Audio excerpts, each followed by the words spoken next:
seen some really great stuff from them as Miramar as well. As we head, by the way, into the second game here on Erangel, it's pretty much the same play, just a little more favorable to the northeast. Yeah, so nothing really crazy to talk about there. But yeah, Oath look good, and that's the thing. It's all about top six, right, Clover? So the Mhm. fact that they just jettisoned themselves into sixth place, it's probably going to be much easier now for them to hold that. Again, there's always that talk about once you get that first dinner, things kind of loosen up. The teams play a little more comfortable, and I don't know if Oath is really a team that falls in that category, just because they always seem to play mostly comfortable, but they also just do things that surprise us, right? They play for the last day where they won't have many points, and then all of a sudden they win three games. So it's like really hard to kind of judge Oath on that metric, but they played really well, and they've been playing really well so far. And with a flight path like this, I mean, there's always the opportunity that it will repeat, play a little bit more south, maybe not necessarily military island, but remember phase one, we had that kind of half mainland, half Millie Island split. And Oath hanging back just a little bit, right? They were kind of making that smart call to not rush into things too much, try to get as much information moving forward. And I really like that play. Elusive, another team that I actually thought played that well, but right now, jumping for two vehicles, actually really close to River of last minute here, but you can see looks like JL Day is just gonna pull back away. Oh Actually, my right in the goodness. thing, and oh my gosh, that is That, a hard Western circle. that's a circle, all right. Well, if you're a TSM FTX fan, as I am, I think especially for teams like TSM who've kind of struggled in the mid game, getting to have a good control on the edge is oh, something to give them elusive. some help. But look at this, Orion Wow. just melting into Elusive. I mean, this is the team that we were just talking about, that drive-by a little bit earlier on between Dodge and Liberty, just kind of punishing somebody else's drive-by now.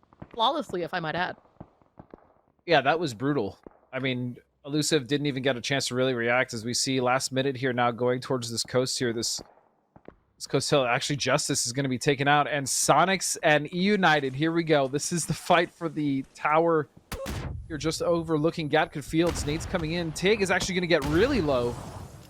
Oh, like actually getting knocked out. It's a good trade of nades here between members of both SONIQS and United. We can see Valiant trying to lay into them, but being really careful as damage is returned. And you've also got Oath watching from the other hill, so they need to be a little bit careful with how open that they make themselves. But Shrimzy not Oh wasting no. any time, getting a good angle there of knocking Valiant, looking for that flush, but he's being punished. There we go. We talked about Oath having eyes on this. Snaker's getting a little bit of damage, but not quite finding a knock, and that nade could be huge. Of course, Oh actually my getting into a goodness. car, but it doesn't matter. Mime gets the knock.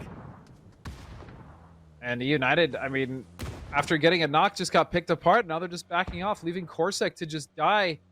And this is, man, this is what I'm talking about with the United. They get in these early game fights and they either just back off completely or they just get crippled. And then it's left to one or two members just kind of surviving. I almost wish they would have just stayed and actually committed to that fight, potentially take out SONIQS and then control, the east side of the circle completely. And it's just rough to see this happen to them again and again. Maybe, I don't want to say not necessarily changed up too much, but I think had these hot or cold moments. Yeah, the thing you actually brought up a really good point with I'll get to it after this. Actually, Orion is currently pushing the team of No Cap here in the swamp. And this is still in, so these teams could take time to fight if they wanted to.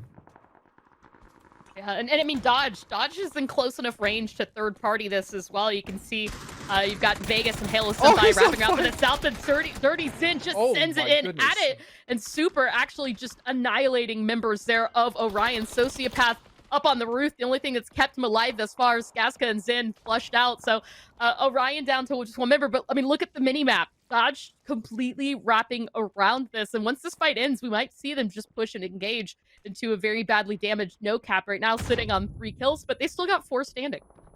Yeah, I mean, the fact that they were able to hold that while one of their members was running on fire was pretty impressive. And for Orion's part, I mean, they tried. They threw the utility in, they got some flashes, but a little too overzealous, and they were, almost knocked out immediately. Protege is going to go down. That's, yeah. Last minute doing some damage, as well as TSM finding some shots on some other teams. Wild card in a bit of a precarious situation as well. Open field. They do have this hilltop to play on, Ice Tech.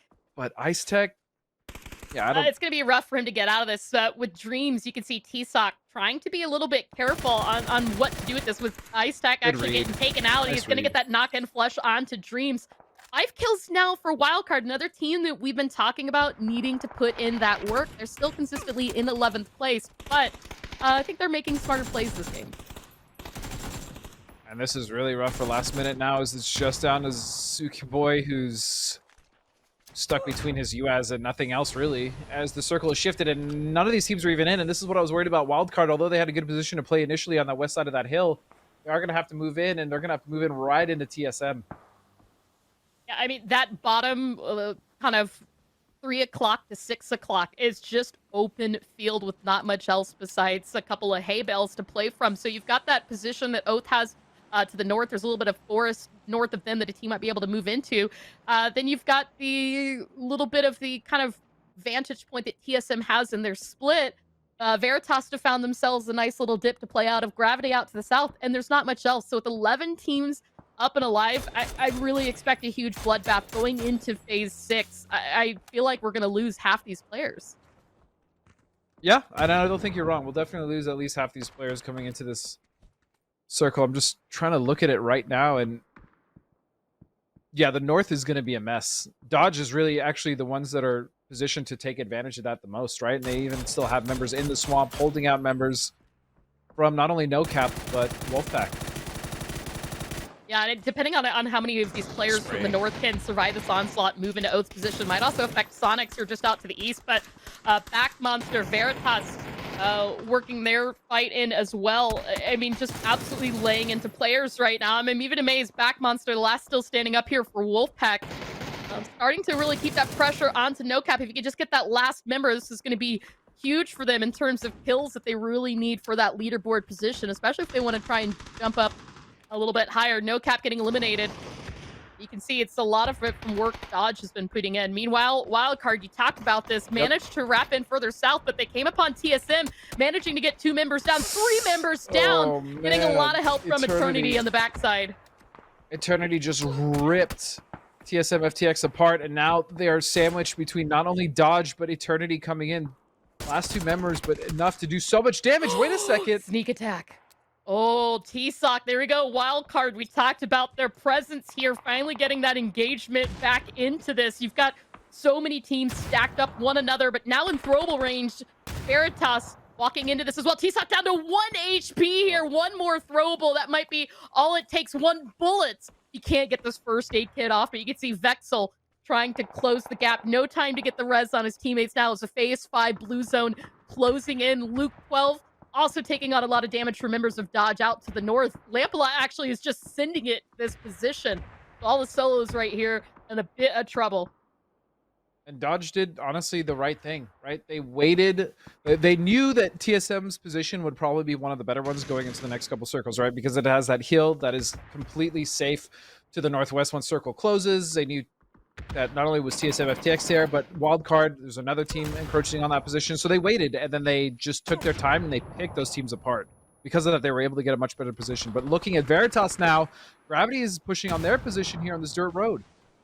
I mean, Gravity not in the zone, having to get through Veritas to get in. They were in throwable range, but worked on those reses. Veritas was able to mostly recover, but getting those knocks onto Zofran, it's going to take away any time that they had to play on this. As you can see, T-Sock walking into the backside of this. Icon still down as well. He might be able to spot up members of Gravity before those reses pop up. He's got to act quickly. You can see the smokes in the way, but he's just going to get a bit of spray and pray. Zofran was picked up, but T-Sock going wide, preparing to see if he can get any knocks for members of Gravity so he can play this angle.